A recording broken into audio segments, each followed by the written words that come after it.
السلام علیکم ورحمۃ اللہ وبرکاتہ۔ امید ہے کہ آپ سب خیریت سے ہوں گے اور ان وظائف کا اہتمام کرتے ہوں گے۔ آج الحمدللہ ہم جو وظائف شروع کریں گے وہ 8ویں روزے کے وظائف ہیں۔ اللہ پاک اس پر ہمیں استقامت نصیب فرمائے، کیونکہ حدیث شریف میں آتا ہے کہ اللہ کو وہ اعمال زیادہ محبوب ہیں جو ہمیشہ کے ہوں، اگرچہ وہ کم ہوں، یعنی وہ عمل جو ہم روزانہ کرتے ہوں اگرچہ وہ عمل تھوڑا ہی کرتے ہوں، تو اللہ تعالیٰ اس کو پڑھنے کی توفیق عطا فرمائے تاکہ یہ وقت جو ہم پڑھتے ہیں قیامت کے دن ہماری گواہی دے سکے کہ ہم نے اللہ رب العزت کے لیے اتنا وقت نکالا۔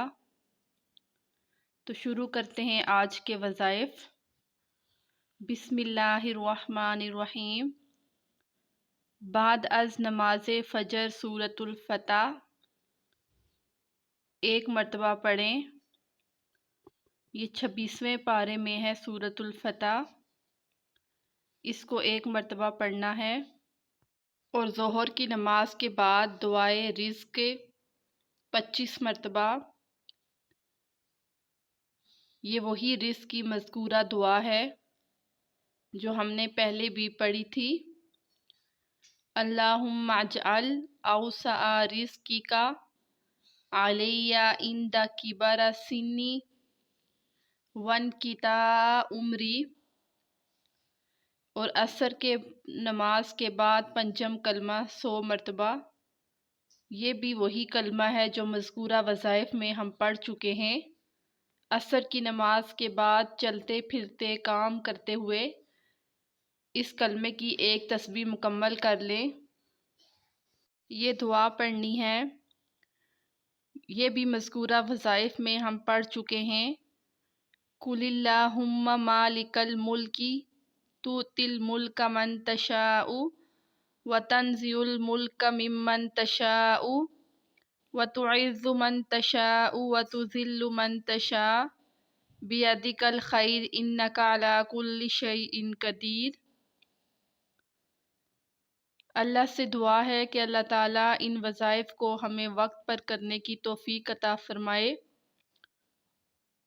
کیونکہ حدیث کا مفہوم ہے کہ ذکر کرنے والے کی مثال زندہ کی ہے اور ذکر نہ کرنے والے کی مثال مردہ کی ہے۔